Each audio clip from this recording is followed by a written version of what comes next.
Go. Welcome to another episode of Compelled. I am Joe Spiegel. Mike Sutherland. All right.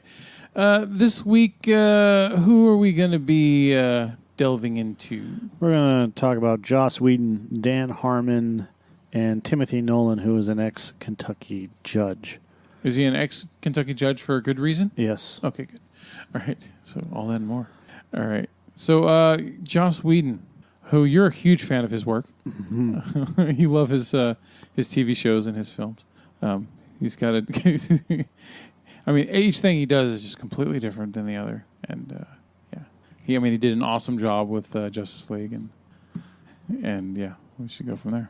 So there's rumors going around that Joss Whedon is going to be that he's one of these guys that secretly sexually harasses people. Okay. Apparently, I'm just going to read what his wife wrote, okay? We'll try to get through this as fast as we can because we got two more. So I've been asked some questions by the press recently about my divorce from Joss Whedon, to whom I was married for 16 years. There is misinformation out there, and I feel the best way to clear up the situation is to tell my truth. Let me begin by saying I am a very private person. The act of writing this is antithetical to who I am and everything I stand for, yet at the same time I feel compelled to go on the record and clear up some misperceptions. She said it.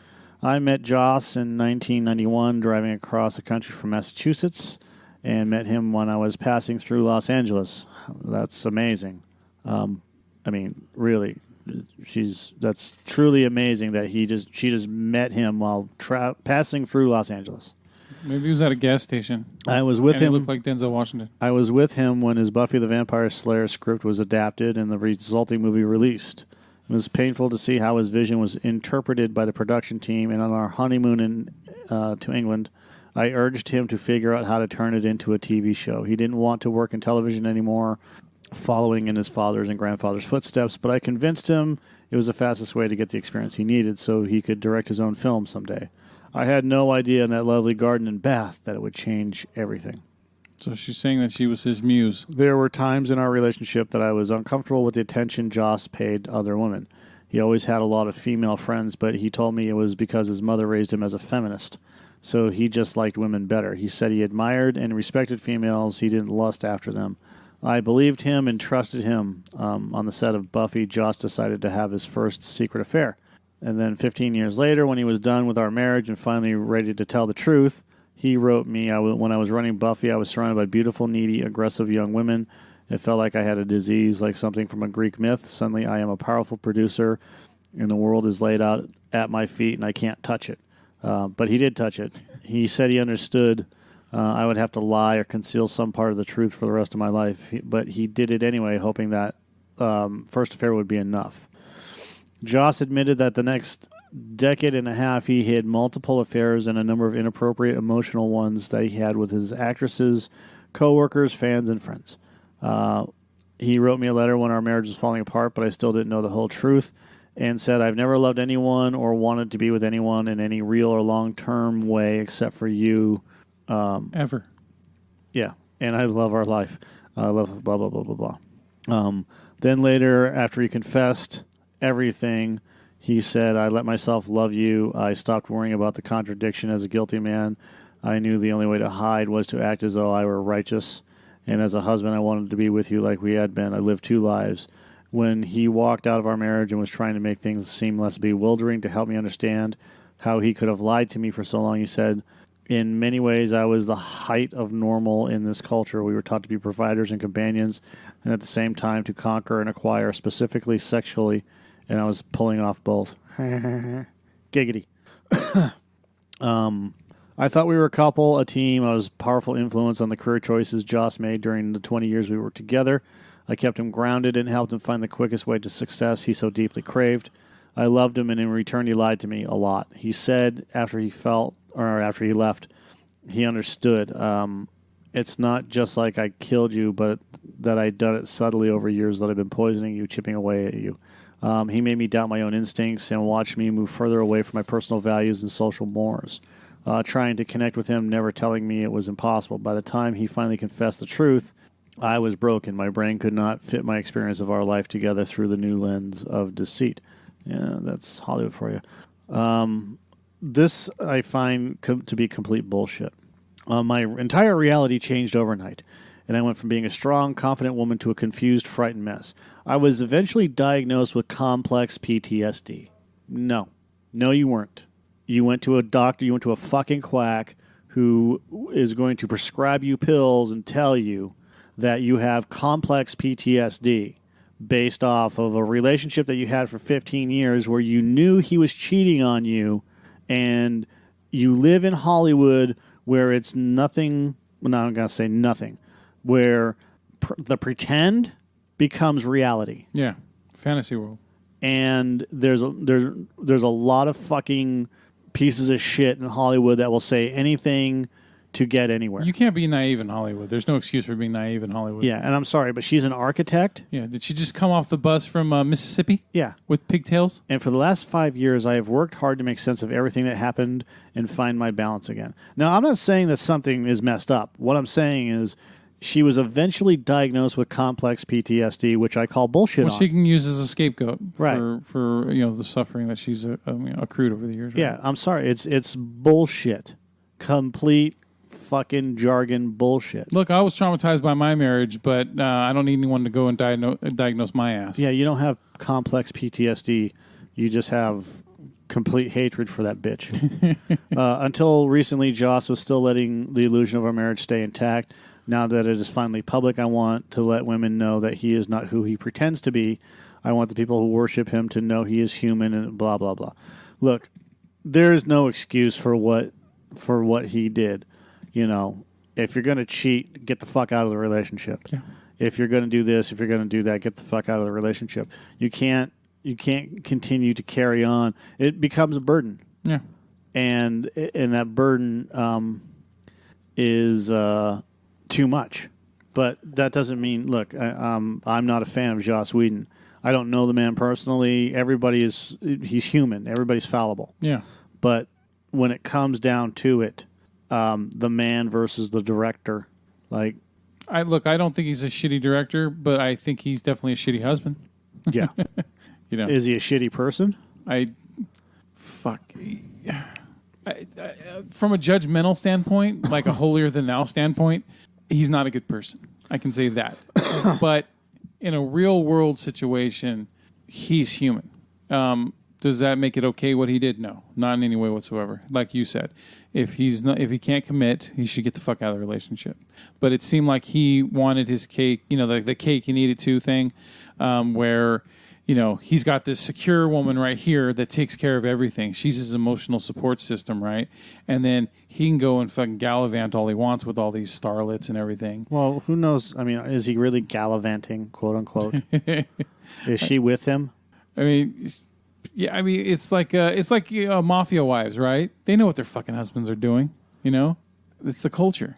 So, look at the Hollywood culture. That's not what I asked him.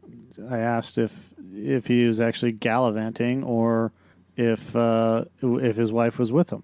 Was he gallivanting? Okay, well, if I'm basing this off of her saying that he cheated multiple times over the years. So, and either having emotional affairs or full-on physical affairs with people. So based off of her information that she gave, then I consider that gallivanting because she makes it sound like he had a shitload of affairs. So, okay. So I mean, the full definition of gallivanting could be, oh yeah, you fucked 3 different women every night. I don't know, but it's a fun word to use in a situation like this. Joss is gallivanting again. So are you looking at that ad? No, that weird looking ad. So look. It's not illegal to cheat on your spouse. Emotional trauma is very real. I was emotionally traumatized, but I got through it. It's not illegal. You could have left anytime you wanted to. Okay, you chose to stick in this situation with a man that apparently had a shitload of time on his hands to make movies, write TV shows, direct TV shows, produce, and all this other shit, and he still had time also to fuck around. So that wasn't sign enough that something was wrong for those 15 years or so. That because I'm pretty sure that if he's that fucking busy, he's not spending a lot of time with his wife. So she didn't seem to have. But you don't know that. You can't assume that. He's writing. If he's writing, he could be writing at home or whatever. If he's working a standard 40 or 50-hour week, and he comes home, and weekends off and stuff like that. So we can't assume that he wasn't with her all. You worked at SAG, right? I mean, you saw some of these guys' like schedules and things like that. Yeah, their schedules are Monday through Friday with weekends off. Okay, fine. I'll take your word for it. So, but I mean, he's still a busy fucking guy. Look, if he's directing a popular TV show, I'm not saying that he wasn't busy. And it's so. Like I said, I'm basing this off of just what she said here. Make it sound like he's cheating all the time. But I mean, if he's got time to fucking do all that work and he's got time to also have affairs, I would assume, whatever kind of assumption that means, I would assume that he wasn't around her as much as he should have been. And define as much as he should have been. Okay, well, besides hanging out with the boys and stuff like that. When if you're in a marriage, usually you work your 8, 9, 10 hours a day or whatever. You have your commute time, blah, blah, blah. And then you come home to your spouse. That's usually how it works. So if he still had time to do all that work on a daily basis and have multiple affairs over the years, then that means there's a lot less time he's spending at home probably. Because look, when you're directing something, you're not sitting at home. Okay, maybe when you're writing, sure. But when you're producing and you're also directing, I'm pretty sure he has to be on site a lot. So he's not at home. Right. So, I mean, and I'm pretty sure that him being in a position that he was in, he's not, that's not the only thing that he's doing. I'm pretty sure he has to have meetings with executives all the time and shit like that. So, anyway, I don't think he was home as much as he should have been. But yet, she has a problem with it now because he finally confessed it. But she didn't have a problem when she was, quote unquote, home alone with all of these luxuries in her life. Now she seems to want to come out about it. Why does she want to come out? Because the gravy train's not going to come in anymore, or because the alimony's not as good as she hoped it would be. I don't know. This is all speculation, but I just can't believe the naivety of someone in Hollywood not surprised that their husband cheated on them after 15 finding all this out. It's not shocking at all. So what do you think about Joss Whedon about this? It's the same old shit. I don't care anymore. Yeah. Look, I mean, he's not being. I don't hear anything about sexual abuse. Shitty husband, definitely, if it's true. But otherwise, it's not illegal to cheat on your wife, your spouse. It's not. It's wrong, but it's not. It's not illegal. So he's not technically abusing anyone. Technically. Okay. So, in August 2016, Timothy Nolan filed to run for a seat on the Campbell County School Board. He ran on a platform of eliminating property tax revenue for schools gradually and finding other ways to fund education, such as selling naming rights to schools, and advocated state-supported school vouchers and raising teacher salaries. Nolan won the election to the school board in November 2016, defeating incumbent Richard Mason. Nolan was noted as continuing to serve on the school board when being charged with human trafficking on May 2nd, 2017. He resigned from the position on May 4th after being indicted on 9 felony and 2 misdemeanor counts. In 2017, he was charged with 28 felonies, including charges of rape, human trafficking, witness tampering, prostitution, unlawful transaction with a minor, and sodomy. The unlawful transaction with a minor also includes alcohol. There are 22 victims, including 8 juveniles. And Nolan initially pled not guilty to the charges. Then on February 9th of this year, at 71 years old, he pled guilty to 21 counts going back to 2004 and included 19 victims that were, and some of which were juvenile. The agreement called for 20 years in prison and to pay a $100,000 fine, which is dick. He entered an Alford plea for some charges, which meant... Like the staircase. He doesn't admit to committing the act, but believes the evidence is too strong for him to prevail. The counts indicated he engaged in human trafficking, providing drugs and alcohol to minors in exchange for sex, as well as threatening arrest and eviction unless sex acts were performed. That's an ex-judge. Oh, by the way, a little bit more about Timothy Nolan. He's a former state district court judge, a former leader in the Republican Party, and a former chairman of Donald Trump's presidential campaign in Kentucky. Not that one has anything to do with the other. He's a Republican. He would have been in charge of the presidential campaign in Kentucky, regardless of whether it was Trump or somebody else. But they wanted to mention Trump anyway, didn't they? Well, because that was presidential Trump, because it was Donald Trump's presidential campaign in Kentucky in 2018. They would have mentioned another president, another person, if Donald Trump wasn't running. Like, whoever the Republican chairman or Republican incumbent would have been. As a member of the Republican Party identified with the Tea Party movement and later as a supporter of Donald Trump, Nolan has often criticized Republican leadership in Kentucky. He's been described as outspoken and controversial. Well, no shit. Surprise. Surprise, surprise, surprise. Surprise, not really surprised. People in a position of power. How the fuck does a person like this get away with doing something like that for many people that were under 16 years old? Power and influence. And many, many willing participants. And I don't mean the 16-year-olds. I mean all the people willing to help out to facilitate all those things he was running, that he was involved with. Because plenty of people can convince themselves to look the other way and justify their own means to do what they do so they can keep making money and get their jollies off.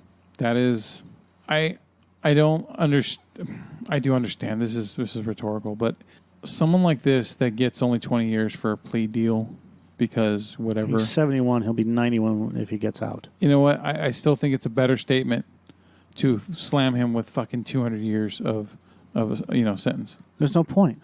There's no point in sentencing someone to 200 years when they're 70 years old and they're not going to see the next decade. It just seems like a bigger nail. I understand that, yes, he's probably not going to make it to 91, in a prison. I get it. So it is a death sentence. But it just sounds a little bit nicer. No, it doesn't. It doesn't mean anything. It's nicer if the person's 20 years old. That's fine. Then you get 200 years. Fuck you. You're in jail for the rest of your life. He's 71 years old. Who? Big fucking whoop. Okay. I don't give a fuck if someone's 101 or fucking 11. If they've committed the acts that he's committed, 20 years should not be on the fucking table. It doesn't matter if he's got cancer and he's only got a year to live. Giving him 200 years is dumb. It's just a dumb sentence. If that's just made to make you feel better, well, oh well. To placate people just to give somebody 200 years, it's here's the fucking rub. He only has to pay a $100,000 fine. Here's the other rub. He gets to stay alive for 20 years in prison. What happened to the 22 people that he affected? Yeah. With the human trafficking and the rape. And that's what I mean. I look, I understand he's, There is no consequence. 200 years in jail doesn't mean anything. There's no consequences to his action other than 20 years or 200 years in jail and $100,000. They should give him life in prison. They should just say life in prison. But that's still not a consequence. With no chance of parole. He gets to go to fucking, Club Fed. Mm-hmm. Whoopee shit. Yeah, he fucking worked in the system and he fucked everybody over and got what he wanted. And now he's enjoyed all these years of his life doing what he wanted to do. And now, the end of it, how long it's going to be, is whatever. There is no consequences to these actions. Yeah. I just don't like the fact that they just gave him a 20-year sentence. But you can't if you've hurt that many people, you can't put a number on what someone has done. It's retarded to put a fucking multi-life sentence on somebody anyways. Oh, you got 3 life sentences for murdering 50 people. Whoopee. That's not a consequence. Woo, I get to live out the rest of my life in jail, 3 square meals a day, internet, TV. I can sleep, I get up, I get exercise. And butt sex. And fucking medical. It costs you $100,000 a year for me to be in jail? Yeah. Fuck yeah. It's like paying someone $100,000 to be in jail. Mm-hmm. Now, jail sucks, but so what? 3 lifetimes? These rulings make no sense. They're dumb. Giving somebody 200 years based off of whatever, it's dumb. Okay, well then... Make him work in a fucking prison yard. Well, and regardless, I mean, just life. You give them life. They're not going to see freedom at all in any way whatsoever for the rest of their existence. But again, it doesn't. The consequences don't equate to the actions. Okay, so you want eye for an eye. You think that eye for an eye is yeah, better? maybe they should rape him and fucking and let him go through the human trafficking system. My only See problem, how he does it. My only problem is, and look, I believe in poetic justice. I really do. My only problem is that there's so many people in this world that are wrongfully convicted. And I'm not saying he was wrongfully convicted. I'm saying that there are so many people that are wrongfully convicted that I fear for the people that have been wrongfully convicted, and then they would go through that eye for an eye shit if it was actually part of the process. That's fucking terrifying. Because there's a lot of innocent people in prison, dude. So that's what worries me is things like that.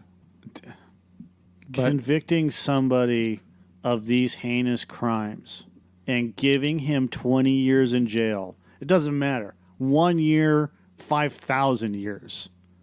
Doesn't mean shit. It doesn't. It doesn't mean anything. No, look. He's not going to look. And he has to pay $100,000. If you believe in an afterlife, purgatory, whatever, hell, something. You can look. Some people can look forward to that for him, but otherwise, the guy's almost getting off scot-free in a way because he's 71. So, and $100,000 is nothing. That's nothing. So it sounds like the district attorney or whatever didn't want to, stretch out a long trial or some shit, and they just did a plea deal, and then they just boom, we'll just give you 20 years because you're going to spend the whole time in prison anyway. You're going to die in prison. $100,000 fine. Let's just end this, right? So they don't have to deal with as much paperwork and court time. Well, I don't think that's how it was, but I don't think it's that easy. But essentially, this fucking piece of garbage still.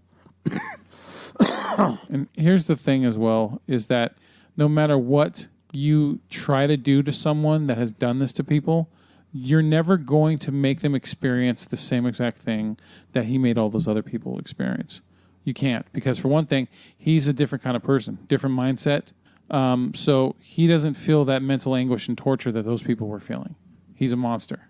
So you're never going to get a perfect tit for tat with that shit. Even if you had him drawn and quartered or set on fire and, doused in acid, it's still never going to be the same as what he's done to people. So what do you do with people like that?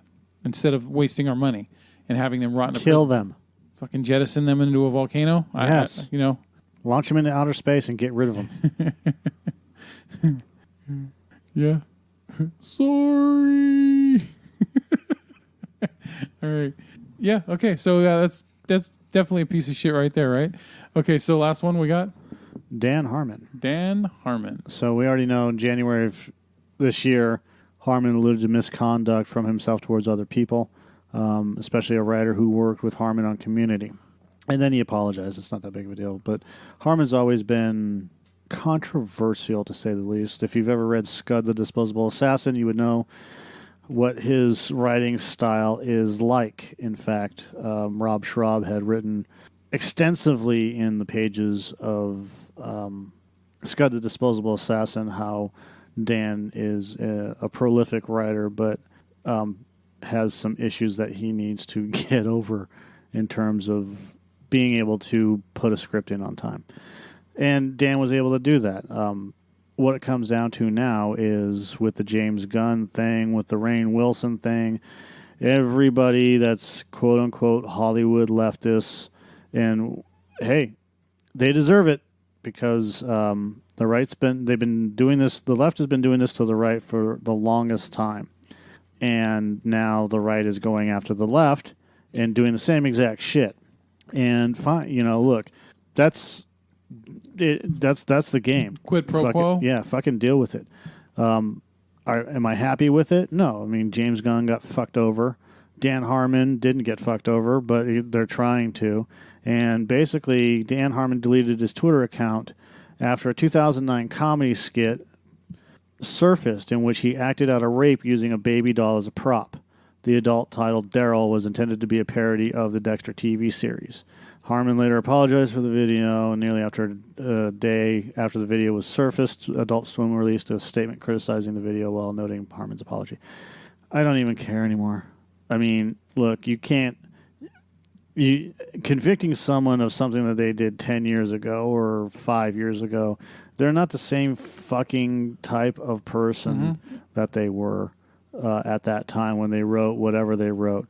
But if you're going to take exception to all of this shit and then start calling people libel or slander, whatever it is, pedophiles or whatever you want to call them. Oh, it's sick, disgusting, vile shit. Yeah, like nobody's ever fucking... nobody on this planet that's talking about or commenting on any of these threads has ever said or done anything, despicable or vile. I've made racist jokes. We all make I've made jokes. pedophile jokes. I've made rape jokes. That doesn't make me a pedophile. It doesn't make me a racist, and it does not make me a rapist. Yeah, what about the dead baby jokes? Yeah. What's grosser than gross? A truck full of dead babies. What's grosser than that? One's trying to eat its way out. Oh, fuck.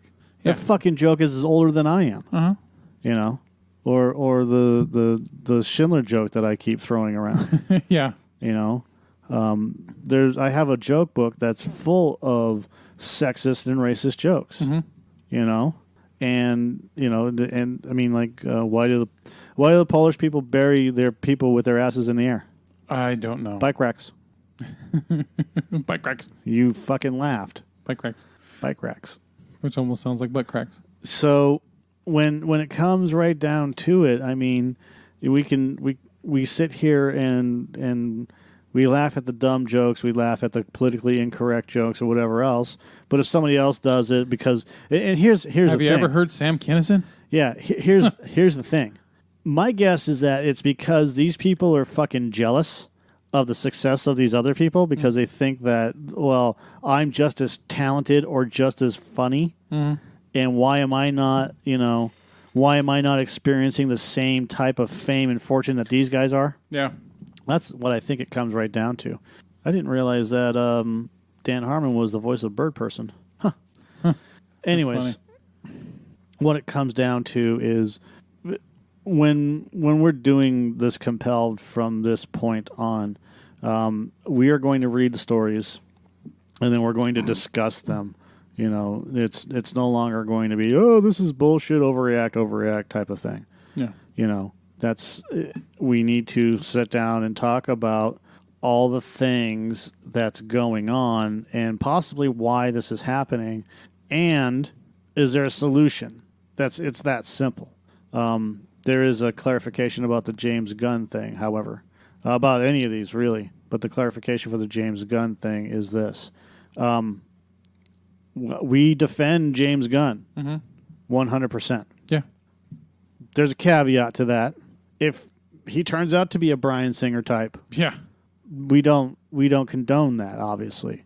Yep. There's never been a shred of evidence that James Gunn is any of that type of person. Yep, that's right. There's never been a shred of evidence that James Gunn has done anything in any abusive, whether it's sexual or mental or anything. In the past, I'm sure it's happened. Yeah. It happens to everybody. Everybody experiences it. Everybody deals it. In the past, I've said something crude, and later on I realized, why the fuck did I say that? And I felt a little bit of guilt for saying, like, that was a little too crude or insensitive or whatever. Have you ever touched a kid? Nope. That's not what. Then that's because that's what I'm talking about. Mm-hmm. And that's what I mean. It's just because I've made a crude joke doesn't mean that I am that joke. So with the James Gunn thing, if it does come out that he's a predator, then it's a different story. Or Dan does Harmon. all that stuff, or Dan Harmon, same thing. If we find out that he does sneak in and rape babies, then obviously our defenses are shit. Yeah. But we do these with a caveat. We know that these two people aren't anywhere close to being pedophiles or kid touchers or whatever you want to fucking say. Yeah. Especially when the whole cast stands up for James Gunn. Especially when you do a whole ton of research like we do. Mm-hmm. And that's the problem is when we do the research. Now, aside from that, with the tweets and everything, it is what it is.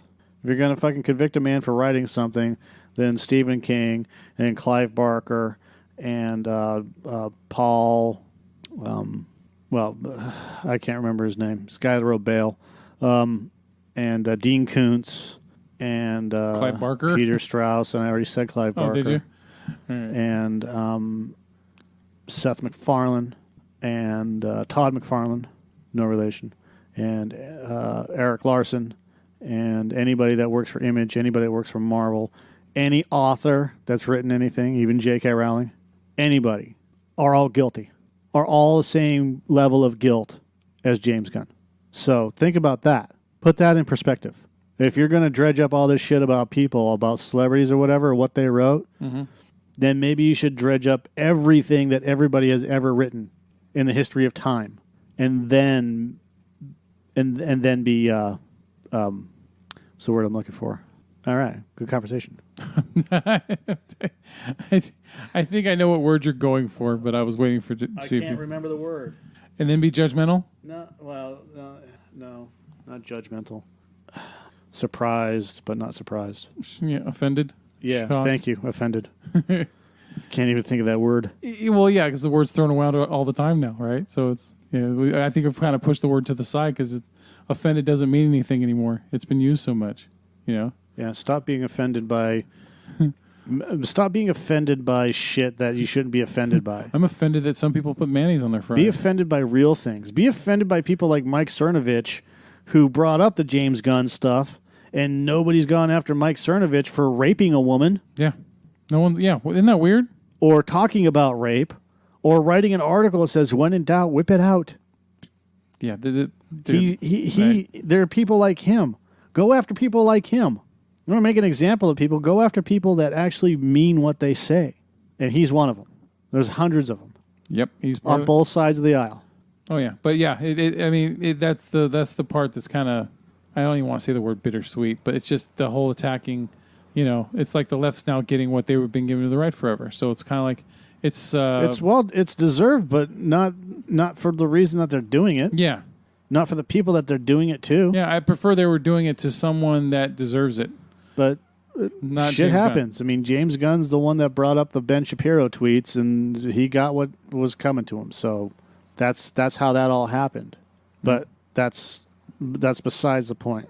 It's all beside that. If you're going to go after people for real reasons, not fake reasons. Yeah. All right. So, So this for Compelled, you know who I am. Right. All right. So stay safe out there, and as always, tell the truth. Bye.